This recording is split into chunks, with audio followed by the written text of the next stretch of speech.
Vamos à nossa aula de número 3. Essa aula é uma aula muito legal. Metabolismo tumoral. Então, já vou te adiantar aqui. Metabolismo normal já é um assunto que não é tão agradável, né, de se estudar, mas eu vou procurar tentar ser mais simples possível para que a gente entenda a mensagem. Né? Não que a gente entenda a rota, enfim, nome de enzima, nome de reação, porque isso, sinceramente, não vai somar na formação de vocês, né, como profissionais. Eu quero que vocês entendam a lógica. Ou seja, por que uma célula tumoral ela gera tanta mutação no seu DNA e em vias específicas do metabolismo? Bem, quando a gente olha para esses mapas metabólicos, né, a gente vê que eu tenho uma bagunça aqui, mas é uma bagunça que funciona. Ou seja, aqui eu tenho um eixo central, que é o metabolismo dos carboidratos, que quando a gente fala de câncer é muito estudado, mas se eu observar, eu tenho alguns, algumas variáveis secundárias, eu tenho nucleotídeos, eu tenho o metabolismo dos glicanos, eu tenho xenobióticos, eu tenho aminoácidos, eu tenho dos lipídios, eu tenho metabolismo energético, ou seja, eu tenho vitaminas, e tudo isso funciona de maneira integrada. Inclusive essa imagem aqui é do princípio de bioquímica de Leninger, que é o que a gente chama de princípio da conservação de energia, ou entropia. Ou seja, aqui eu tenho um entendimento muito profundo que boa parte das coisas que a gente vai estudar pode ser explicado por essas vias metabólicas. Tudo que você puder imaginar pode ser explicado por essas vias metabólicas. E o câncer também não fica fora disso. Imagina que eu vou te explicar de uma maneira muito simples. Eu vou tentar te explicar de uma maneira muito simples esse princípio. Imagina que você vai receber uma visita na tua casa. E aí tua mãe diz assim, olha, arruma teu quarto. E aí você deixa teu quarto impecável. E o que acontece se a gente parar para pensar? Com o passar do tempo, o que vai acontecer com esse teu quarto aqui? Vai acontecer isso. Ou seja, à medida que o tempo passa, você não vai conseguir manter o quarto nesse padrão de organização. Essa é uma reação que é espontânea. Ou seja, o que é uma reação espontânea? Ela vai acontecer você querendo ou não. Então, a tendência natural é que isso passe para isso. Ou seja, isso é espontâneo. E aí, o que você vai fazer? Para que isso volte para isso, você precisa reorganizar, colocar energia. Então, às vezes, eu vou fazer musculação e eu posto assim, entropia. Professor, o que você quer dizer com isso? Entropia. Entropia é eu tirar o meu corpo dessa situação aqui e eu colocar nessa. Só que o que vai acontecer? Eu vou descansar, eu vou me alimentar, e aí, para me reestruturar, para me tirar o meu corpo dessa condição e colocar nessa, aí eu preciso de descanso, aí eu preciso de alimentação, aí eu preciso de nutrição, aí eu preciso de outras variáveis. E pensando na saúde, isso aqui é uma coisa boa. Pensando na bioquímica, pensando no metabolismo, a gente chama isso de entropia. É uma reação que é espontânea, ou seja, o universo ele tende ao caos, à desordem, à desorganização. E essa ideia é uma ideia muito interessante porque esse camarada aqui, ó, Otto Warburg, ele descobriu esse fenômeno aqui há muito tempo atrás. Ele disse assim, olha, a célula tumoral, mesmo na presença de oxigênio, ela vai ser reduzida a lactato, ela vai fermentar. E aí não faz sentido. Né? E aí levantaram essa hipótese. Será esses mitocôndrias que não funcionam? Não é a mitocôndria que não funciona. Então, qual é a lógica? Qual a lógica da célula tumoral preferir essa rota aqui do que essa aqui? Sendo que, se eu penso nos hallmark do câncer, uma célula, para ela conseguir viver, ela precisa de quê? De ATP. E a célula tumoral também usa ATP. A gente não usa ATP para o coração bater, para a gente raciocinar, para o músculo contrair. O câncer não é diferente. Ele usa a mesma moeda energética. Ou seja, ele precisa de ATP. Mas não faz sentido, né? Porque ele escolhe a rota que é menos eficiente. E aí, Otto Warburg foi tentar entender e explicou isso a primeira vez. Ou seja, a célula tumoral, mesmo na presença de oxigênio, ela vai preferir ser reduzida até lactato. E aí vem a grande pergunta. Por quê? Qual que é a lógica? Bem, Olhando do ponto de vista só de contar ATP, não faz o menor sentido, porque ela escolhe o processo mais difícil e o processo que é menos eficiente. Mas a gente vai ver que isso faz muito sentido para a célula tumoral.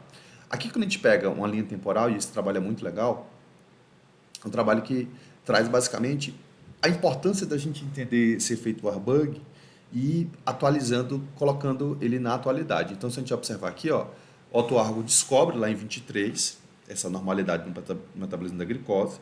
Ele ganha um prêmio Nobel em 31. Depois, a gente entende que não tem nada a ver com a mitocôndria. E a gente observa que algumas enzimas elas estão mutadas, como a hexoquinase 2. Depois é observado que em exames de imagem eu consigo ver essa mutação por conta desse efeito Warburg.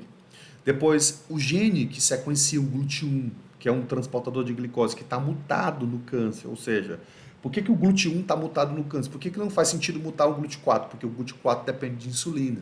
Então, a célula tumoral, ela pensa no seguinte, eu preciso de ATP o mais rápido possível. E se eu uso glicose, para essa glicose ser reduzida até piruvato, eu preciso de canais que transportem essa glicose que não dependam da insulina. E aí escolheram, né, ela mutou alguns genes, alguma sequência de genes, para o GLUT1 e para o GLUT3. Né, que a gente observa que é um GLUT que está muito mutado. Então, a gente observa que esse efeito Warburg, eu tenho um ajuste de hipóxia, eu tenho mutações de algumas enzimas, como a PFK1, a piruquinase, fosfotoquinase 2. O Warburg ele é uma marca emergente do câncer.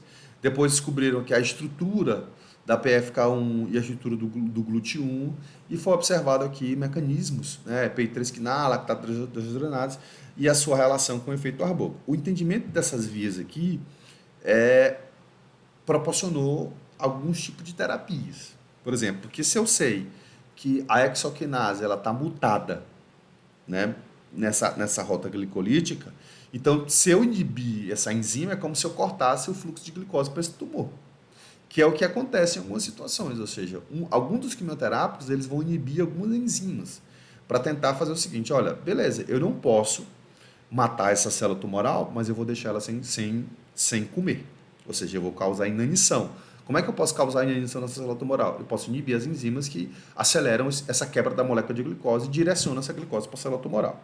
Então, hoje a gente tem vários alvos, desde a entrada da glicose, ou seja, desde a inibição de GLUT1, até cascatas de enzimas muito específicas pensando em metabolismo de glicose.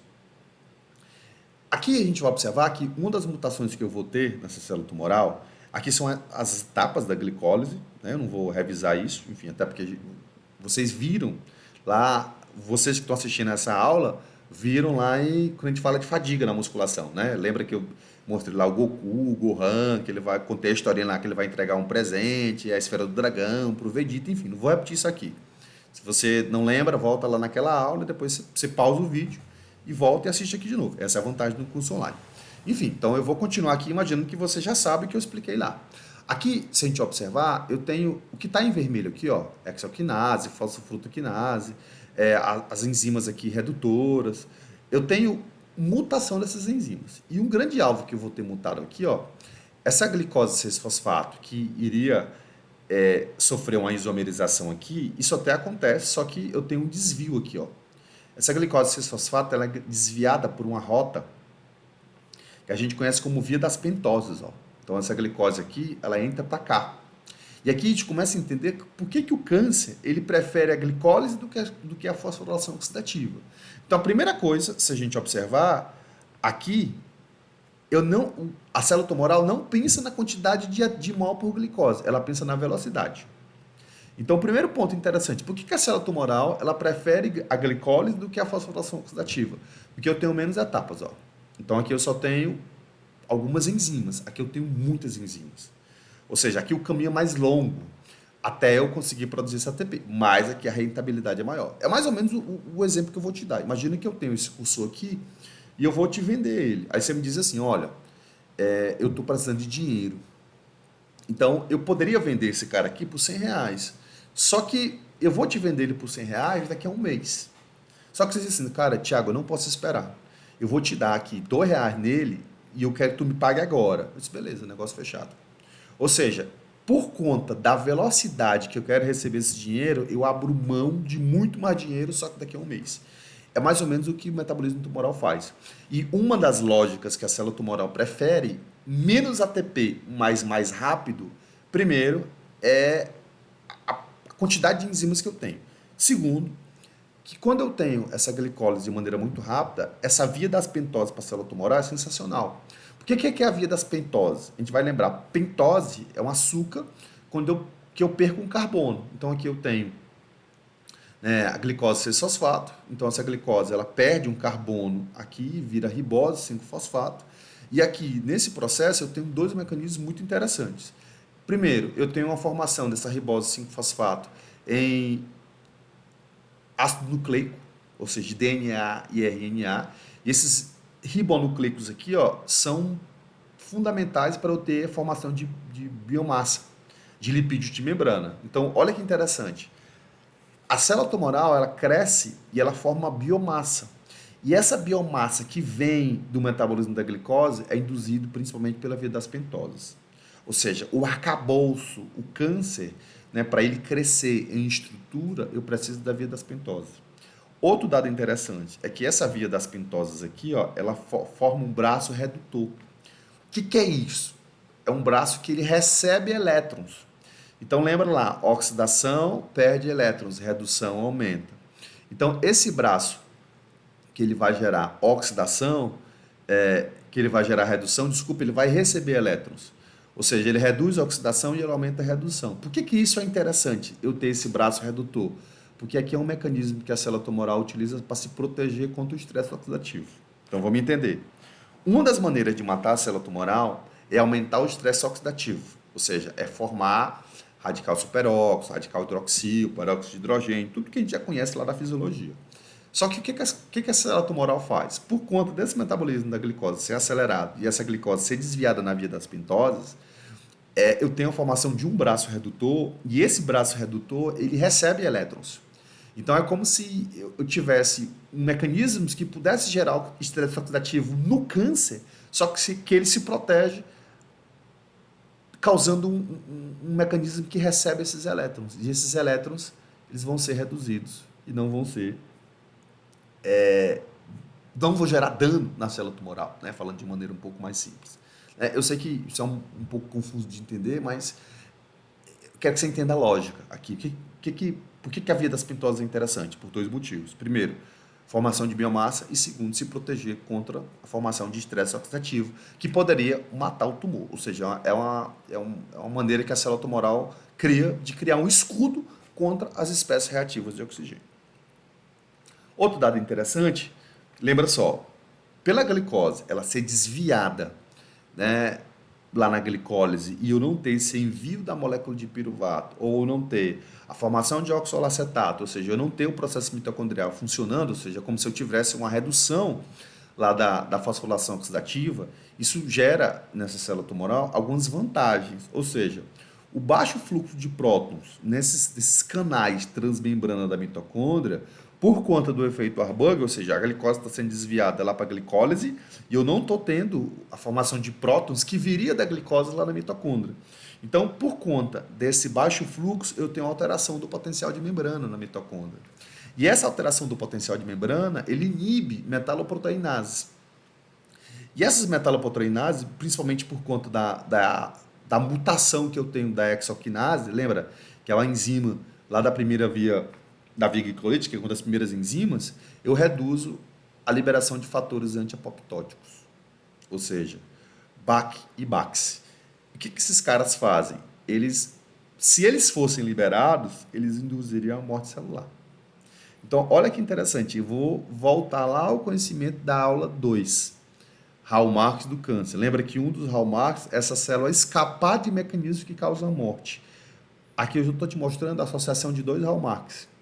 E esses hallmarks eles se entrelaçam, ou seja, à medida que essa célula tumoral ela muta, ela faz essa mutação no metabolismo da glicose, induzindo a esse efeito Warburg, ao mesmo tempo, essa redução de prótons lá na mitocôndria reduz a morte celular por conta de fatores de apoptose, que seriam fatores intrínsecos, ou seja, fatores que viriam da mitocôndria. Então, a célula tumoral, visivelmente, né, ela parece ser burra, no sentido de preferir menos ATP, mas ela é muito inteligente, ou seja, ela cria literalmente um ambiente propício para a sua disseminação, do ponto de vista metabólico.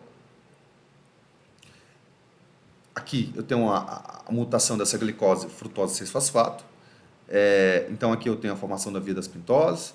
Essa formação da via das pintoses, eu tenho esse processo acontecendo aqui, ó. Então a frutose 6-fosfato, e a gente vai lembrar que esse processo eu tenho uma isomerização. Então aqui se eu olhar para a molécula de glicose 6-fosfato e frutose 6-fosfato, eu só tenho a molécula só meio que muda de posição. Ou seja, ela meio que gira, né? E esse giro, entre aspas, da molécula favorece basicamente a mutação de algumas enzimas também.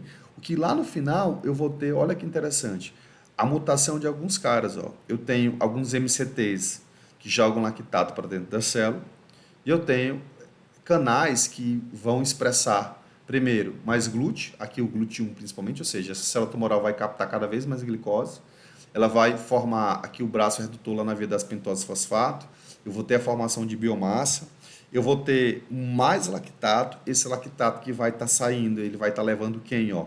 Próton junto. Então aqui, além do MCT, tá junto, lembra lá do exemplo que a gente deu? Né? Que o próton sai, e aí eu tenho lá a chave, o senhor Popo, tá? Enfim, aquele esqueminha que eu fiz para você do Dragon Ball. Então quando o lactato sai, ele leva junto quem? Próton. Só que olha que interessante, a célula tumoral ela faz mais um mecanismo. Além de eu aumentar o canal de transportador de lactato, eu aumento um canal diretamente para o próton. Ou seja, como se eu causasse mutações na célula que esse próton caísse fora. E isso é muito interessante, por quê? Porque eu acidifico o meio. E aqui gravem o que eu vou falar. A gente vai falar isso mais na aula de exercício. Quanto mais ácido for um tumor, ou seja, quanto mais próton, quanto mais variáveis que reduzem o pH, mais agressivo é esse câncer. E mais imunossupressão eu vou ter, ou seja, mais bloqueio da resposta imune. Olha que interessante, lembra que uma das características do hallmarks é a evasão da resposta imune. A gente começou a ver que os hallmarks eles meio que se encaixam, ou seja, eles são diferentes, mas ao mesmo tempo eles convergem para a célula tumoral sobreviver. Por isso que o câncer é uma doença difícil de entender, porque eu estou falando de muita coisa que está acontecendo ao mesmo tempo. Então, esse aumento do lactato aumenta o efeito arbóreo, que favorece ao crescimento tumoral dessa célula. Então, aqui a gente vê basicamente um resumo, né, do que acontece. Então, eu tenho esse GLUT sendo expresso, e aqui eu tenho a formação, né, aqui a via das pentoses fosfato, né, a formação de nucleotídeo, a síntese de nucleotídeo de membrana. Aqui eu tenho um braço redutor, ou seja, essa célula meio que se protege, né, contra o estresse oxidativo. Ao mesmo tempo que isso acontece, eu tenho fator indutor de hipóxia, que aumenta a translocação de GLUT4, ou seja, eu tenho meio que um ciclo, uma retroalimentação positiva, ou seja, quanto mais glicose entra, mais RIF eu tenho, mais GLUT eu tenho. Esse piruvato, né, eu vou ter algumas variáveis que vão induzir esse cara a formar mais lactato, ou seja, o efeito Warburg. Eu vou ter mais expressão de MCT1, mais expressão de MCT4, ou seja, e esses caras aqui vão jogar mais próton para fora. Lembra, e mais próton para fora, eu vou ter mais acidificação do meio, mais resistência aos tratamentos, eu vou ter mais evasão da resposta imune. Aqui a gente tem também alguns canais. Eu tenho esse LAT1 aqui, que é um canal trocador de glutamina com alguns aminoácidos. A gente vai ver que alguns aminoácidos aqui, eles fazem transaminação e desaminação, então eles meio que se convertem, eles mudam, né? Um aminoácido vira outro, e isso a célula tumoral faz muito bem. Então, professor, por que já que se falou lá na aula passada de resposta diferencial ao estresse, né, por que simplesmente não cortam a privação de glicose, não fazem dietas low carb para tentar matar o câncer de fome? Você acha que alguém já não pensou nisso?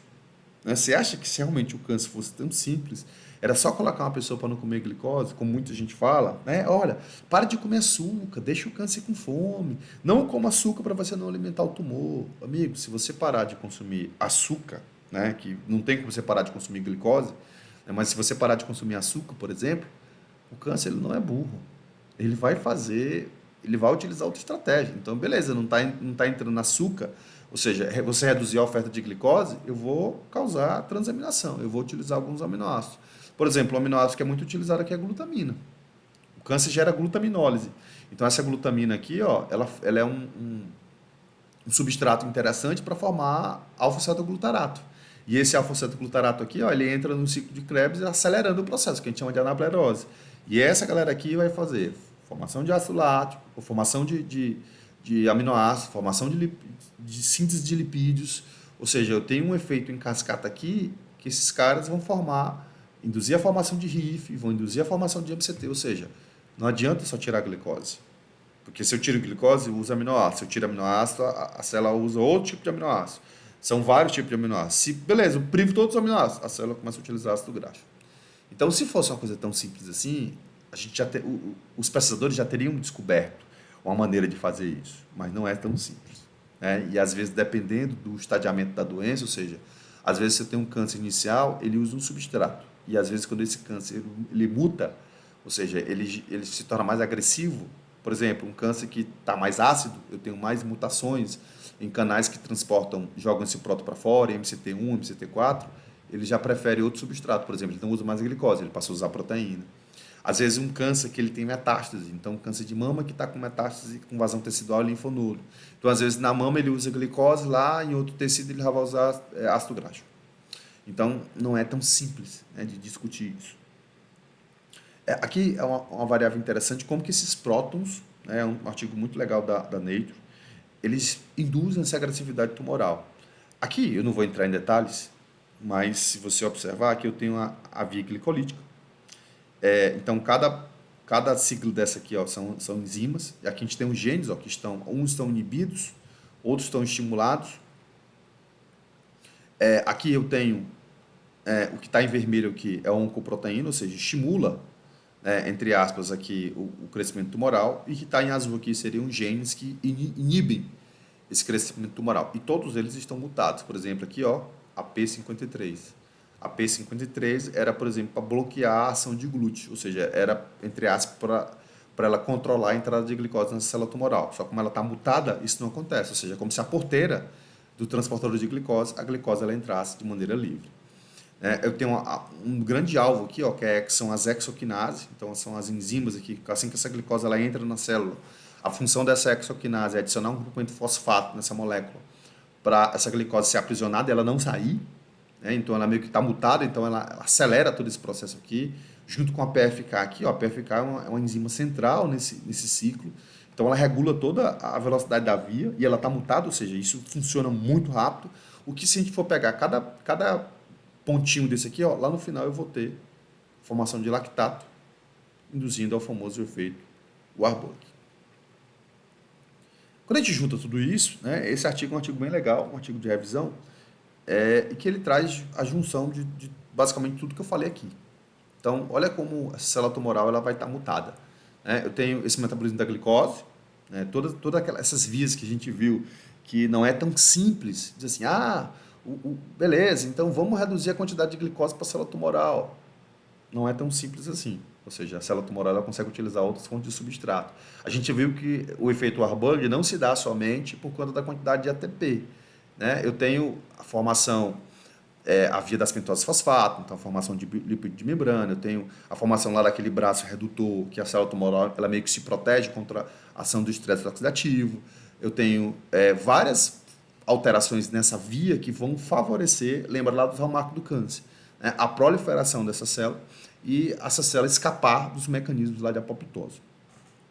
Eu tenho, olha que interessante aqui, canais de glutamina, então a gente viu aqui a glutaminólise, entrando aqui, induzindo o que a gente chama de anaplerose, ou seja, de processo lá no ciclo do ácido cítrico, ele meio que se acelerar, principalmente aqui na formação de alfa-cetoglutarato, que é um intermediário desse ciclo, o que vai induzir também a formação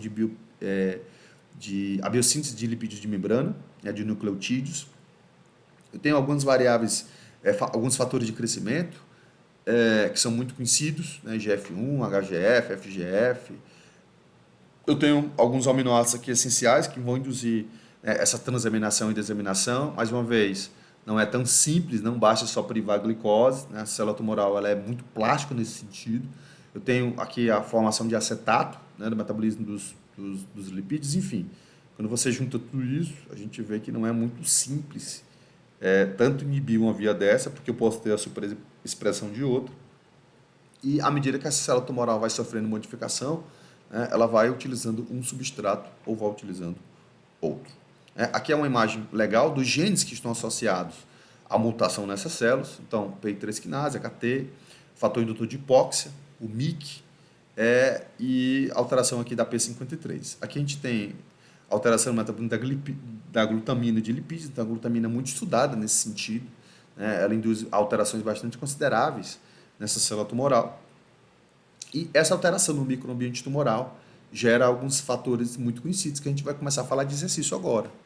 Ou seja, caquexia, atrofia muscular, perda do tecido adiposo. Então, professor, mas perda do tecido adiposo? Você não colocou errado não aqui, não é perda do tecido muscular? Não, tá certo, é perda do tecido adiposo. Vocês vão ver que em algumas situações, primeiro, que a gente tem uma quantidade de gordura mínima, isso é saudável. Segundo, quando você perde muita gordura, você está num processo de caquexia, você perdeu músculo, perdeu gordura. E quando você perde tecido adiposo e gordura, tecido adiposo é uma coisa e tecido gorduroso é outra, você está num risco de vida.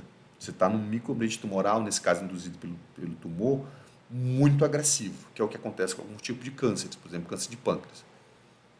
E eu tenho aqui a obesidade, que ela induz lá, meio que acelerar todos aqueles hallmarks que a gente viu lá na aula passada. Espero que você tenha gostado. Essa foi a nossa aula de número 3, metabolismo tumoral. Um abraço e até a nossa próxima aula. Valeu!